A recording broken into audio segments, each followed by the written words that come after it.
Hello, everyone, and welcome to the Change Podcast. This is all about insights into empowerment. So, we bring you guests each week that will help you learn, empower you, and just give you tips and tricks about life. I'm your host, Nicole Harvick, and we have an amazing guest today. Numero Uno was launched in 2012 and this gentleman has been leading the company since 1997. He has been involved in every facet, including copywriting, graphic design, to database management. Now, that's a lot and that's a long time. So I cannot wait to hear this gentleman's story. And I want to welcome you, Adrian Newman. Thank you for being on our show today. I appreciate that. And I think I misspoke because you're not leading the company. You've been with the company. Yeah. So thanks for having me, Nicole. I've been with the parent company. I started in 1997, basically almost straight out of university. I spent a little time working in a retail store.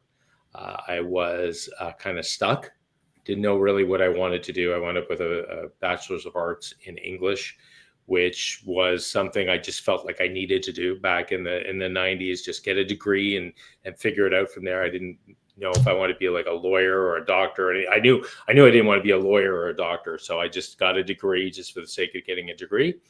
And then I stumbled into working for this publishing company, an independent publishing company. Wow, that's amazing. Mm-hmm.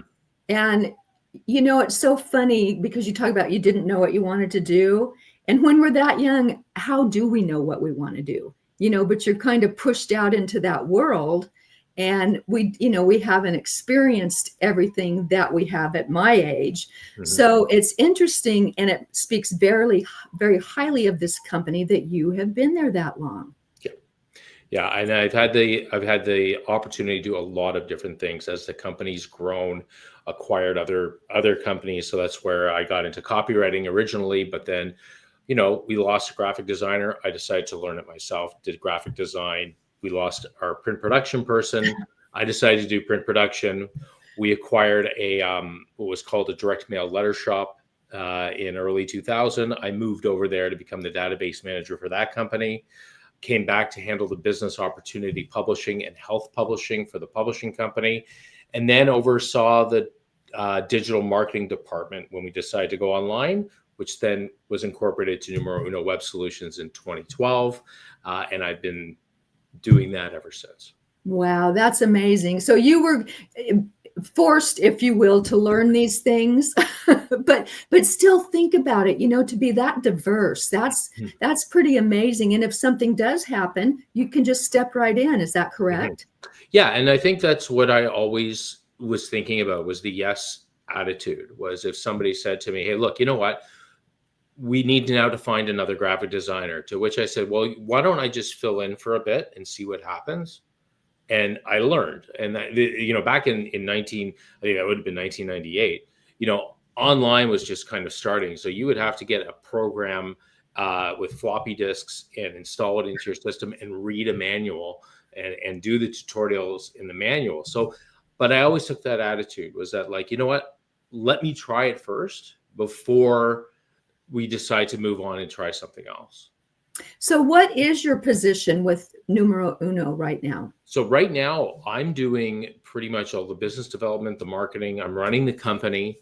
So I manage a team of content people, which is writers and editors. I manage our development team. I manage our strategy team. But now what I'm also doing is I'm out there trying to drum up some new business. I'm networking a lot. I'm trying to get the word out. So really, this is my baby, and I'm trying to grow it. Wow.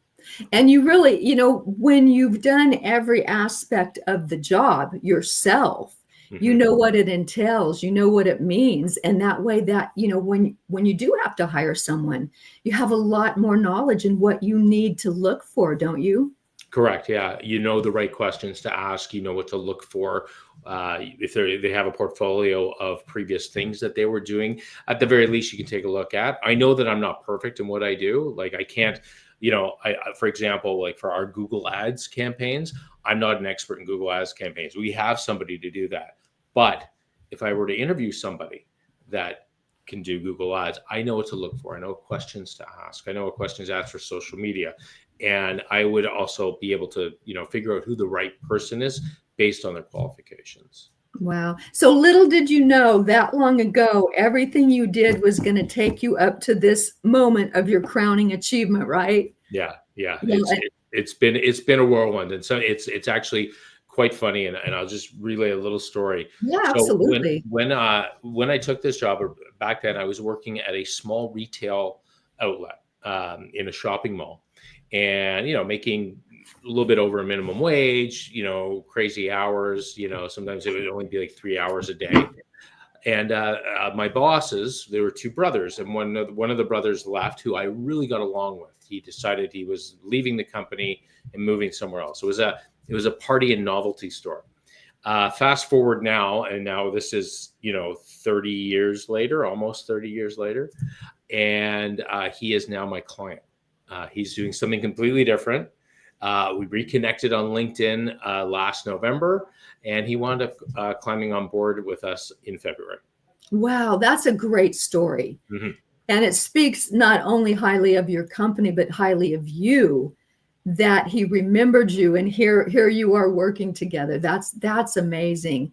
And you mentioned Google Ads, and Mm-hmm. and I'm curious about that because I see them everywhere. Are people still relying on those It right depends. now? Yeah, it depends on what you're doing. So there is a lot of big companies. So I know somebody who works for an agency that handles a lot of larger clients. So my core clients are small to mid-sized businesses. So that they're the ones that are probably bringing in between 1 to 5 million in annual revenue. But for the bigger businesses, they are spending a lot still on Google Ads, because the sponsored links, which are the Google Ads that you see when you're doing some search, are still showing at the top. They might be pushed down a little bit with the AI snippets now that show up, but they are still ahead of the organic. Now, if you are trying to run a campaign where you can track the actual ROAS, or ROAS, or revenue on ad spend, it's a great tool to be able to hit your target market, to be able to hit those search terms, and to be able to get revenue right away, really quickly, versus my core competency, which is SEO, search engine optimization, which is the organic stuff, the Google local map ads, stuff like that. That's more of a long-term play. That's building a reputation, building trust, building your authority, and then slowly building up your rankings and getting people to click there. It's not as expensive, but it takes a lot longer. And some people, want it yesterday. We know this generation of no patience for anything, right? But you have to pay for it, right? Because Google Ads can be very expensive. Some of the keywords, it's a bidding process. So, a keyword might cost you $10 per click. And that's just if somebody clicks on your ad. It doesn't mean they do anything on your website. They could leave your website right away, but you're still paying that $10 per click. So, it can add up pretty easily. Plus, there's also other networks. As Amazon has paid ads, Bing has paid ads. Of course, all the social networks, Facebook, Instagram, they have their paid. So, yeah, it's a big market. Yeah, that's crazy. Now, since your company started in 2012, right? Yeah, that's when we were incorporated. Yeah. Okay. So what has your growth been like in terms of how many did you start with? Where did you start to where you are today? So we started as really the digital marketing department of the publishing company. And so they had a health publishing, business op publishing, and a financial publishing arm. So, and that the revenue was based on annual subscriptions, sometimes monthly subscription rates. We built the digital side. We were always direct mail advertising. We decided we need to get online. It's just not the mailing list, the cost to mail, the cost to print was getting way too much. So we brought people in to build it up, and we wound up getting like 850% increase on our online traffic when we started doing ads, started doing SEO. We weren't doing social at that time, but we realized though we could do this. We as a team, knew we had colleagues who had small businesses. So why not offer it to them? So that's what we did. We incorporated as a company. We wound up building up a small team and started offering it. And sure enough, we started building it up to the point where we at one point we had quite a lot of staff. We've cut down a little bit. We've kind of streamlined our process a bit, but we went out to all different kinds of businesses, whether it was landscapers, real estate lawyers, dance studios, some very big industrial companies. We went to one of the bigger banks we had as a client for a while. So it's been I'll be completely frank with you, Nicole. It's been a roller coaster because when you're dealing with small to mid-sized companies, the economy obviously takes a lot into it. And the number one thing that gets cut usually when things aren't going so well is marketing. Yes. But what I'm very proud of is that some clients who have decided, hey, you know what, I can't do this anymore. I can't afford it anymore. Thank you very much. I've had many clients in this year specifically come back. They realized that there was value. They realized that money, that they were spending with us was bringing in revenue, and therefore they've come back. That speaks very highly of your whole company. Now, is your company based in Canada? Yeah, It's always been in Canada. Yeah, we're based outside of Toronto, Okay. just north of the city. I live down in the city, so I come up here every day. It's a 20-minute drive. But while we do have Canadian clients, we do have some clients in the U.S., in Michigan, in Connecticut. We've done stuff for companies in Texas and Florida as well. Okay, and this is a crazy question, but I've worked with a lot of Canadians as well. Very nice people, very nice. Love them. What is it like to work with people in the U.S.? I'm putting you on the spot. Wow. Well, you know what, the folks that I work with, so they are, you know what, they're great. Actually, I haven't kind of gotten any kind of, I wouldn't say that they're very different than the people I work with in Canada. I don't think it's, I don't think it's necessarily a big difference when you have people who are running small to mid-sized businesses, people who are really putting in a lot of work, who look at the opportunities that they are trying to get. They're still very demanding, but nobody's demanding to the point of rude or being uncourteous or anything like that. So personally, I don't know if I'm lucky or if maybe the stereotype up here of maybe louder Americans versus very polite Canadians is overblown. But I feel like the Americans clients that I have are wonderful.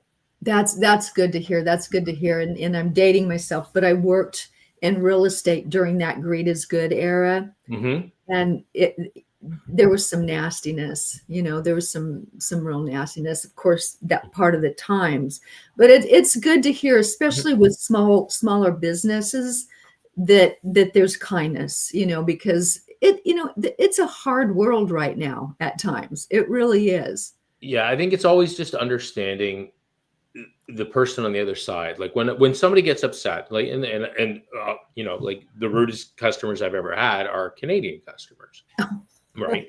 Well, just based on a sheer numbers amount. Okay, like yeah. I want to say, 95% of my customers are Canadian. But saying that, it's just understanding what the stakes are, right? So this is, if somebody's running a small business, you're speaking with the owner, and the money's coming out of their pocket, okay, and things maybe aren't going in the direction that they want to go.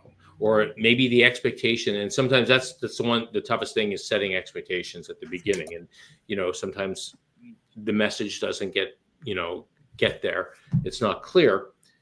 You have to kind of be empathetic a little bit to say, okay, this person's trying to run a business. So they have their own family and their personal wealth at stake, but they also have people depending on them. Okay, so they have employees, they have their customers, and at some point you have to just say, okay, they're upset maybe that something's not going well, but you try to fix it. You try to make sure that you understand their viewpoint and deal with it. And sometimes, you know what, there's nothing you can do, right? Right. Sometimes mistakes are made, or sometimes, like I said, uh, prime example, years and years ago, I had a client, we were doing their paid ads. We realized that we underpriced Mm. our services. So after 1 year, I said, look, we have to do this. We have to increase. And he got very upset and said, no way, I'm not doing it. I said, then unfortunately we can't do work together. And he got even more upset. And that was the end of the relationship. But I get it. When you're used to paying X amount of dollars and somebody says, hey, I'm raising your price, and then you argue back, and then the response is, well, then we're not working together anymore. Well, that's a hit. But, just kind of took it, listened to him vent. And unfortunately, it didn't end on a good note, but that's business. That's business, exactly. And so, as much as you're involved, are you still taking like physical calls Oh, yeah. from other? Okay, that I like that. I love that. It's so personal, Mhm. that someone who's been so involved in it is actually listening to you. I love it. So I kudos to really love you. it. And the Good. unfortunate thing is unfortunately, it's like anything else. Nobody ever calls and says, hey, I just want to let you know that you guys did this a couple months ago, and we did so great. We had one client once that said to me, just say, hey, just so you know, we just got an $80,000 US contract, or sorry, not US contract, sorry, an $80,000 government contract because of what you were doing. Thank you very much. Wow. So that's the only time I ever heard it. You only hear when something goes wrong, or when Wrong. they're I wondering, hey, know. how come I'm not getting as much traffic as I used to, or what's going on with this? And the number one thing is just, like I said, setting expectations. Sometimes it's the toughest thing to do. Yeah. And isn't that a shame? Because with how you are and answering the phone in your company that people are benefiting from it, but Absolutely. Yeah, I know. We send out reports every month, and if the majority of them have green arrows on them that are going up, that says, okay, your traffic increased 10% from last month, or your conversions increased 5% from last month. And sometimes I'll call client or email a client just to say, hey, how are things been going? Tell me a little bit more. I noticed that the traffic's been increasing. How has the sales been increasing? Because sometimes we just don't have the connection with them that we can see that. So I want to know these things. And sometimes I don't even hear back from these clients. And then, of course, 6 months down the road, I might hear something, hey, what's wrong? Something went wrong. And I'm just like, oh, I'm trying to learn more, right? But once again, it's put myself in their shoes. They're really busy. Like, I know a lot yeah, of the clients we deal with, some of them are solopreneurs, right? So they're landscapers that can't approve content because they're putting interlocking stone in somebody's driveway, So true. it's tough. That's fair. And I love that you're looking at both sides of it, would love it, but hey, they're working. So, and I looked around on your Facebook, and I had a question, it talked about lead generation. Mm-hmm. And I just wondered what is one secret? What is your best kept secret, if you can, to lead generation for maybe a small business? The best advice that I can give, and I've given this to a few clients, and they've taken it, and from what I've seen, they've done well. And that is, offer something of value to somebody when they come to your website in exchange for contact information. And don't be afraid to give more value than you would normally give for free. Ooh. When I say that, it's called, now the technical term is called a lead magnet. So it might be something like, for example, it might be a white paper download, where it's a PDF, a 6 to 10 page PDF that somebody can download in exchange for an email address that might reveal some secrets. So go back to the landscaper, eight of the lower maintenance flower beds you can plant that will last you all summer, or something Oh like gosh, that. I need that. I would download that. That would be me. Yeah. 7 things you can do to make your neighbors jealous about your lawn, right? Okay. Something very intriguing and valuable. And then that way they give you the email address, you get the in exchange for this download. It could be a webinar, it could be an exclusive video, it could be an e-letter subscription. So if you've got the wherewithal to start, taking your content and then sending it out via email, anything that you can do. So my advice always for lead generation is give value first, give it for free, and then continue kind of that relationship and say, hey, you know what, at the very least, I'm providing you with something of knowledge, providing you some advice, tips, tricks, secrets, whatever you want to call it. And then down the road, and it might not be that day, it might not be that year, somebody might go, you know what, that guy gave me that tip on how to make the lawn look green. I need a landscaper, or my neighbor needs a landscaper, or my friend needs a landscaper. I'm going to refer it because that person obviously knows what they're talking about. Oh, that's great. So something stuck in their mind. Exactly. Perfect. Exactly. Perfect. That's a great example. Thank you so much. And I had a question too, because I have no idea what this is. Turn your blog into a LinkedIn carousel. Okay. Yeah. And it sounds very intriguing. If you have someplace I can go download that, I will. But can you just talk about that for a minute? Because I have no idea what that means. Okay. So a carousel is basically, it's in images that you can scroll through, right? So you may have 5, 10, it doesn't matter, but it's basically images that you can scroll through. So if you've got a blog post, and let's just use this option again, and I know this is LinkedIn, so this might not relate. So hold on, let me think of something that's a little bit more B2B. Okay. Like for example, it might be 5 of the best social media channels to generate leads. Okay, I might have a blog post about that. What you want to do is then convert that so that way instead of just one blog post, it turns into 5 slides. So that way you have some graphics behind it. It's easy to read. It's easy to read on one of these suckers. So that way, if somebody sees it, they can just scroll through and say, okay, here are 5 social media channels, which are the best for generating leads. It might go Facebook, and then a little blurb about Facebook. Next, Instagram, a little blurb about Instagram. And then, of course, it would end with a call to action saying, for more information, download my report or visit my website or subscribe to my YouTube channel. So basically what you're doing is taking, 500 words of text, and you're converting it into a 5-slide carousel or image slideshow. Okay. So we really have no attention span, do we? Absolutely not. No, 0. You have to. So when somebody comes to a website, you have 7 seconds. It might even be less now to basically get your message across, saying exactly what you do and how to contact you.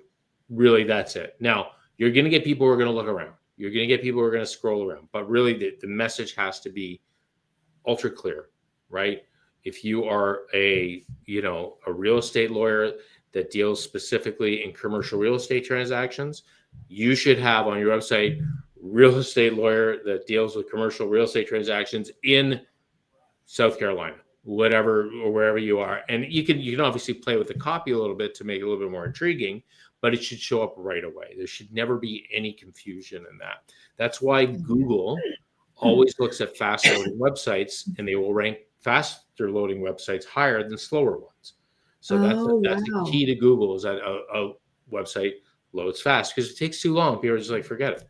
Like we have like really a 2-second attention span, right? So, and if you look now, like the Amazon effect, right? So if you go, imagine you buy something online and it says it'll take a week to get there, right?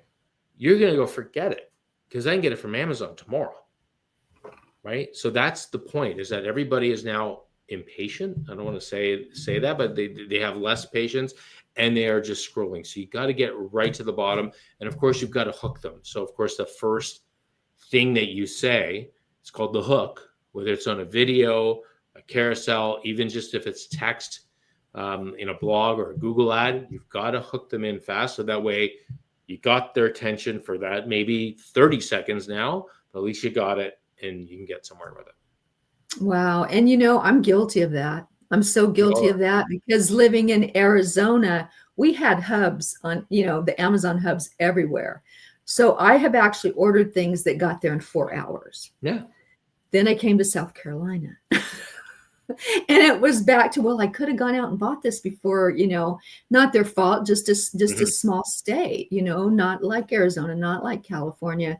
So I have to be real cautious of my expectations of what I expect from here, because it's very, very different from where I grew up and where I lived. So patience is a virtue, right? Well, yeah, it's a scarce commodity, I feel, these days.